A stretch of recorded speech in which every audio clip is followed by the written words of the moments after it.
ಕಾಂತಾರ ಸಿನಿಮಾದ ಅತ್ಯುತ್ತಮ ನಟ ರಾಷ್ಟ್ರ ಪ್ರಶಸ್ತಿ ಪಡೆದ ರಿಷಬ್ ಶೆಟ್ಟಿ ಕರಾವಳಿಗೆ ಆಗಮಿಸಿದ್ದು ಅಪಾರ ಅಭಿಮಾನಿಗಳು ಸ್ವಾಗತ ನೀಡಿದ್ದಾರೆ.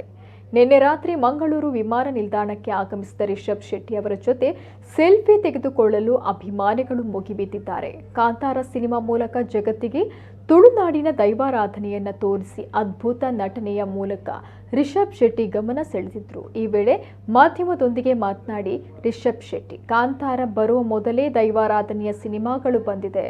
ಚೋಮನ ದುಡಿಯಿಂದಲೇ ಸಿನಿಮಾ ರಂಗದಲ್ಲಿ ದೈವಾರಾಧನೆಯನ್ನು ತೋರಿಸಲಾಗಿದೆ. ಹೀಗಾಗಿ ಕಾಂತಾರದ ಬಳಿಕ ದೈವಾರಾಧನೆಗೆ ಅಪಹಾಸ್ಯ ಆರಂಭವಾಯಿತು ಅನ್ನೋದು ತಪ್ಪು ಎಂದಿದ್ದಾರೆ. ನಾನು ಗುತ್ತಿನ ಮನೆಯವನಾಗಿ ನನಗೆ ದೈವದ ಮೇಲೆ ಅಪಾರ ನಂಬಿಕೆ ಇದೆ. ನನಗೆ ಕಾಂತಾರ ಕೇವಲ ಒಂದು ಸಿನಿಮಾ ಅಲ್ಲ, ಅದೊಂದು ದೈವದ ಸೇವೆ ಅನ್ನೋ ರೀತಿ ಮಾಡಿದ್ದೇನೆ.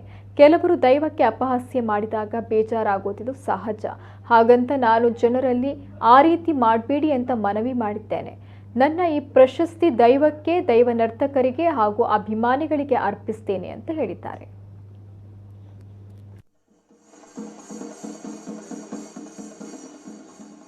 ಈಗ ಏನಾಗುತ್ತೆ ಅಂದರೆ ಕಾಂತಾರ ಮಾಡಲಿಕ್ಕಿಂತ ಮುಂಚೆನೂ ಕೂಡ ಸುಮಾರಷ್ಟು ಸಿನಿಮಾಗಳು ಬಂದಿತ್ತು ಕೂಡ. ಇದು ಯಾವಾಗ ನಾನು ಚೋಮನ ದುಡಿಯಿಂದ ಹಿಡಿದು ಇಲ್ಲಿವರೆಗೆ ಹೇಳ್ತಾ ಇದ್ದೀನಿ. ಅದರ ಬಗ್ಗೆ ಹಲವಾರು ಬುಕ್ಗಳು ಬಂದಿದೆ. ಅದರ ಬಗ್ಗೆ ಬೇರೆ ಬೇರೆ ರೀತಿಯಾದಂಥ ವಿಚಾರಗಳು ಟಿ ವಿ ಚಾನಲಲ್ಲೂ ಬಂದಂಥ ಇಂಟರ್ವ್ಯೂಸ್ಗಳಿಂದ ಹಿಡ್ಕೊಂಡು ಹಲವಾರು ಭಾಗದಲ್ಲಿ ಅದನ್ನು ಪ್ರದರ್ಶನ ಮಾಡಿದ್ದಾರೆ. ಸೊ ನಾವು ಮೊದಲನೇ ಬಾರಿಗೆ ಮಾಡಿರುವಂಥದ್ದಲ್ಲ.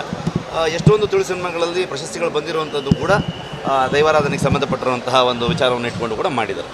ಸೊ ಸಿನಿಮಾ ಬಂದಾಗ ಒಂದು ಸಲಕ್ಕೆ ತುಂಬ ಪಾಪ್ಯುಲರ್ ಆದ ತಕ್ಷಣ ಕೆಲವೊಬ್ಬರಿಗೆ ಅದರ ಮೂಲ ಸಂಸ್ಕೃತಿ, ಆ ಕಲ್ಚರ್ ಅದ್ರ ಬಗ್ಗೆ ಗೊತ್ತಿಲ್ಲದೆ ಇದ್ದಾಗ ಅದನ್ನು ಬೇರೆ ಬೇರೆ ಕಾರ್ಯಕ್ರಮಗಳಲ್ಲಿ, ಸ್ಟೇಜ್ಗಳಲ್ಲಿ ಹಾಕಿದಾಗ ನಂಬುವಂಥ ನಾನು ಒಬ್ಬ ಗುತ್ತಿನ ಮನೆಯವನಾಗಿ ನನಗೂ ಕೂಡ ಆ ದೈವ ಅಷ್ಟೇ ನನಗೆ ನಂಬಿಕೆ ಇಟ್ಕೊಂಡು ನಾನು ಪೂಜೆ ಮಾಡ್ಕೊಂಡು ಬರುವಂಥವನು. ಹಾಗಾಗಿ ನಾವು ಮಾಡಬೇಕಾದ್ರೆ ಆ ಸಮುದಾಯದವರ ಸಹಾಯ ತೊಗೊಂಡು ಅಷ್ಟು ನೀಟಾಗಿ, ಅಷ್ಟು ಒಂದು ಶ್ರದ್ಧೆಯಿಂದ ಅದನ್ನು ಮಾಡ್ಕೊಂಡು ಬಂದಿರ್ತೀವಿ. ನಮಗದು ಬರೀ ಸಿನಿಮಾ ಅಲ್ಲ. ಸಿನಿಮಾದಲ್ಲಿ ನಾರ್ಮಲಿ ವೇಷ ಹಾಕ್ತೀವಿ, ಬಣ್ಣ ಹಚ್ತೀವಿ, ಅದು ಹಾಗಲ್ಲ. ನಿಜವಾಗ್ಲೂ ನಮಗದೊಂದು ದೈವಕ್ಕೆ ಸೇವೆ ಅನ್ನೋ ಥರ ಥಾಟಲ್ಲಿ ನಾವು ಮಾಡಿರುವಂಥದ್ದು. ಸೊ ಹೊರಗಡೆಯವರು ಅದನ್ನು ಬೇರೆ ಥರದಲ್ಲಿ ಸ್ಟೇಜ್ ಮೇಲೆ ತಂದಾಗ ಅಥವಾ ಅದಕ್ಕೆ ಅಪಹಾಸ್ಯ ಆಗೋ ಥರದಲ್ಲಿ ಮಾಡಿದಾಗ ನಮ್ಮಂಥವ್ರಿಗೆ ಬೇಜಾರಾಗುವಂಥದ್ದು ಸಹಜ. ನಾನು ಅದನ್ನು ಫ್ರಮ್ ದ ಬಿಗಿನಿಂಗಿಂದಲೂ ಕೂಡ ಜನರಿಗೆ ರಿಕ್ವೆಸ್ಟ್ ಮಾಡ್ತಾ ಬಂದಿದ್ದೀನಿ. ನಾವು ಮಾಡಬೇಕಾದ್ರೆ ಸಿನಿಮಾದ ರೀತಿಯಲ್ಲಿ ಮಾಡಿಲ್ಲ ಅದನ್ನು. ಸೊ ಹಾಗಾಗಿ ಹೊರಗಡೆಯವ್ರಿಗೆ ನಾನು ರಿಕ್ವೆಸ್ಟ್ ಮಾಡೋದು ಅಷ್ಟೇ. ಸೊ ಇನ್ನೂ ಹೆಚ್ಚು ಮತ್ತೆ ಅದನ್ನು ಸ್ಟೇಜ್ ಮೇಲೆ ತರುವಂಥದ್ದು, ಅದಕ್ಕೆ ಮಾಕರಿಂಗ್ ಮಾಡುವಂಥದ್ದು ಈ ಥರದಲ್ಲಿ ಮಾಡಬಾರ್ದು ಅಂತ ನಾನು ರಿಕ್ವೆಸ್ಟ್ ಮಾಡ್ತೀನಿ. ಸೊ ಖಂಡಿತವಾಗ್ಲೂ ಅದ್ರ ಬಗ್ಗೆ ನನಗೆ ಅದು